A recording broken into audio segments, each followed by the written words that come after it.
Welcome, friends. We are back with Big Drop Brewing, and we're going to try your Dark Noir.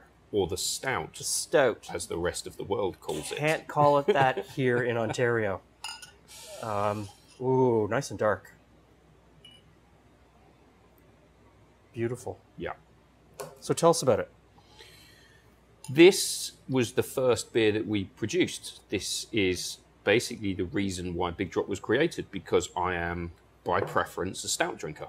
Okay. And when I had stopped drinking for a few months, a few years ago, could not find an alcohol-free stout. And I'm pretty thorough in my research. Yep. Did not exist. And so went...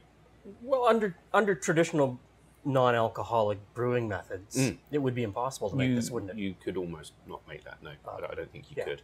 So it took the expertise and skill of Johnny, the brewer, Johnny Clayton, to bring it to life. So you've got... Wonderful chocolate right on the top, on Yep. the nose. Yep. Chocolate on the top, and then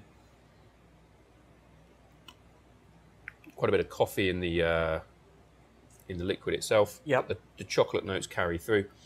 There is a great burnt maltiness there as well. Yeah, really, it's in there. Yeah.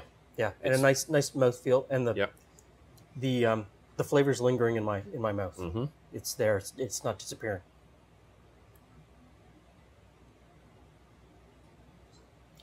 That is a great beer. Good, thank you. This was it was the first one that we made, and it's my firstborn. Holds a special place in my heart.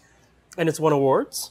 It's won awards. So this one, a few years ago when we started entering our beers into the competitions around the World Beer Awards, the International Beer Challenge, they didn't have categories for non-alcoholic beers. They didn't know what to do with our beers. We would submit them and they'd say, well, we've never had a non-alcoholic beer. Put it in the specialty category. Okay. And the stout actually found itself in a specialty category for stouts up against full-strength stouts. 6-7%? We saw the full range afterwards, after the judging, and some of them were going up to double figures. You know, these were big heavy-hitting stouts. Yep. And we won a silver in that category.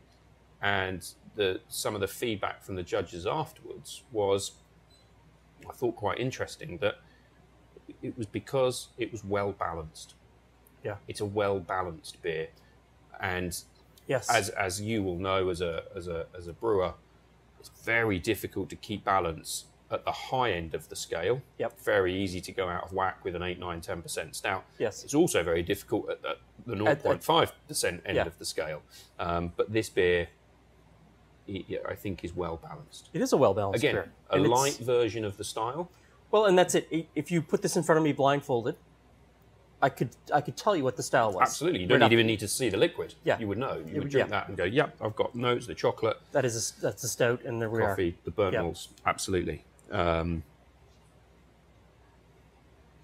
some people do come up to us at trade shows or events or tastings, and they run up very enthusiastic, because people are, journalists especially, very excited about the fact that it's won against full-strength beers. So they shout about it and they talk about it, which is great for us.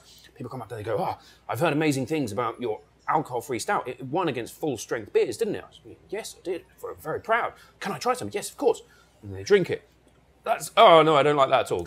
No, that's horrible. And then I say, okay, do you like stout? No. Yeah. Right, okay, well, you're not going to like that then, because that's a stout. Do you drink pale ale? Oh, I love pale ale. Try that. And then, oh, that's delicious. And we go, right, there we go. Something for everyone. Well, and that's the thing. A stout is a very particular palate that likes stout. Julie loves stout. Right. So my wife, Julie, they all know Julie. Hi, Julie. So where is this available then? So this is our second biggest seller. So we get a lot of listings for this, because I think there might be one or two other non-alcoholic stouts out there now. But, and I would say this, but having tried them, I still maintain that this is the best. So this is a popular addition to craft beer stores, to big supermarkets, to fit into their low-no range. So you can buy it in the LCBO now. We've happily got our listing in the LCBO. But in the UK, the Netherlands, and the Nordics, it's reasonably well available. Yeah. This is a good beer. Full stop. That's the starting point. No caveats. That's the starting point. Thank you very much. Thanks for stopping by. Cheers. See you again soon. Cheers.